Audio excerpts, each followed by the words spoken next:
Ayo, boss, and happy Halloween. On behalf of all of us at the Cooking Corner, we hope everyone's having a great and spooky fall. Chef's going to be making a Reese's peanut butter ball. Halloween definitely is a great time to have Reese's, although you can have it all year round, Chef says.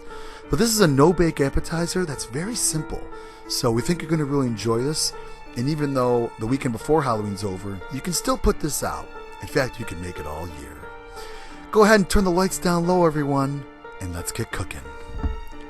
We want to give a special prop shout out to TT for giving us a kitchen aid. Chef's going to use it today. He's very excited.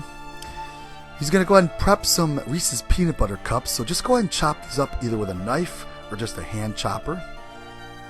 This is really all the prepping you need to do.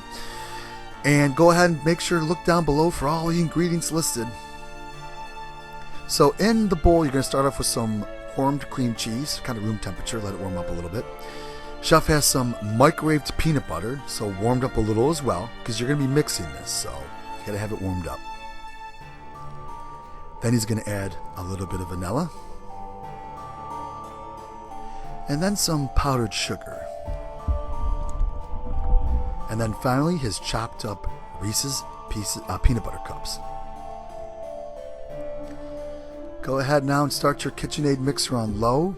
You can use a hand whisk if you don't have one. After a little bit on low, you can turn it to high, but you always want to start low.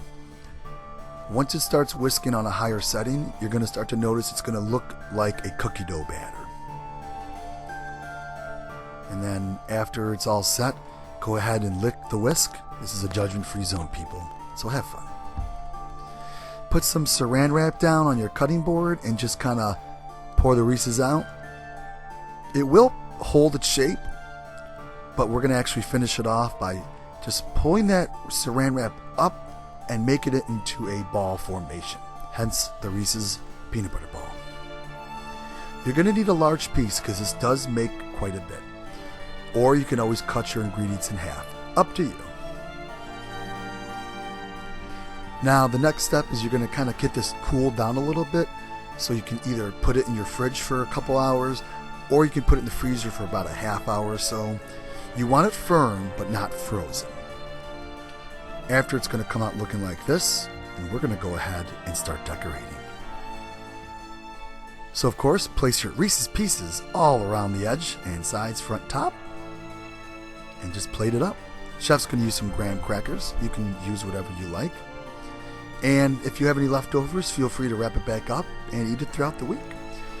We do hope you enjoyed this video. If you're new, we'd love for you to stay on board and subscribe. We hope everyone's having a safe and fun Halloween and a great fall. We can't wait for the winter to come and show you some more videos. So everyone have a fun and safe and spooky Halloween on behalf of everyone from the Cooking Corner. And don't forget, cooking should be fun. Have fun doing it.